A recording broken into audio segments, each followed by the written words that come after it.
There are growing concerns that the outbreak of war in the Middle East right now could tip the world economy into a recession. You see, Iran supplies Hamas with both military and financial aid.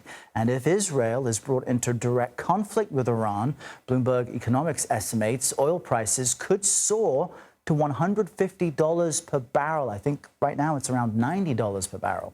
Global economic growth could drop to 1.7%. This would trigger a global recession that cuts roughly $1 trillion off global output.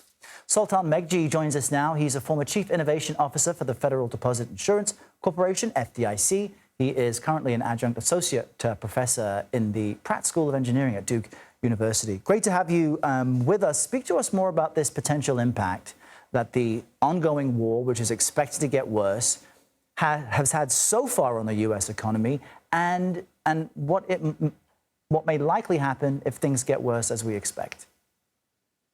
Well, it's the big question, right? We're going into earnings season, which is historically a positive time for the U.S. economy. You know, the markets have been remarkably restrained in their response over the last 10 days since the Hamas attacks.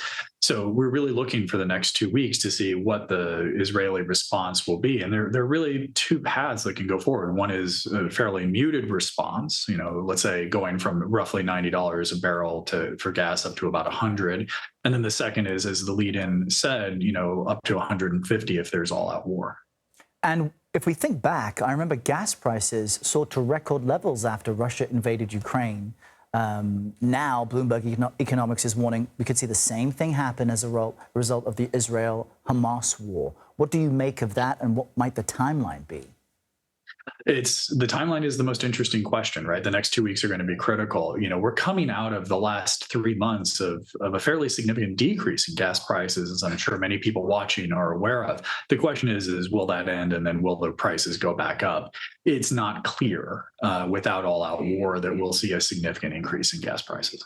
And what might the knock-on effect be? I mean, you know, if fuel is more expensive, you might have a domino effect where everything else naturally increases in price. But the headlines in the U.S. have been that we've been able to fend off a recession because of the rising interest rates. So again, putting your, you know, getting a magnifying glass out to the future, how might an increase in fuel prices exacerbate a global recession?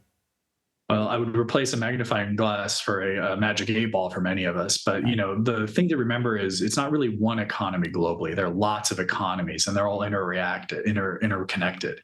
You know, one of the biggest knock-on effects from when Russia invaded Ukraine was that electric cars became slightly harder to get because so much of the componentry was made in the Ukraine. The same is true of Israel. They have a tremendous technology ecosystem. And so for second and third order impacts, obviously energy is what we're going to talk about first.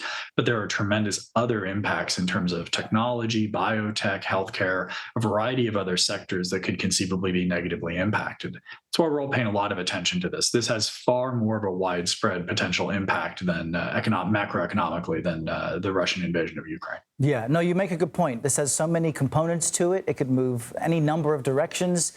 Magic 8-ball might be the thing we all need to see what comes next. Sultan Meghji, great to chat with you. Thanks for joining us. Thanks for having me.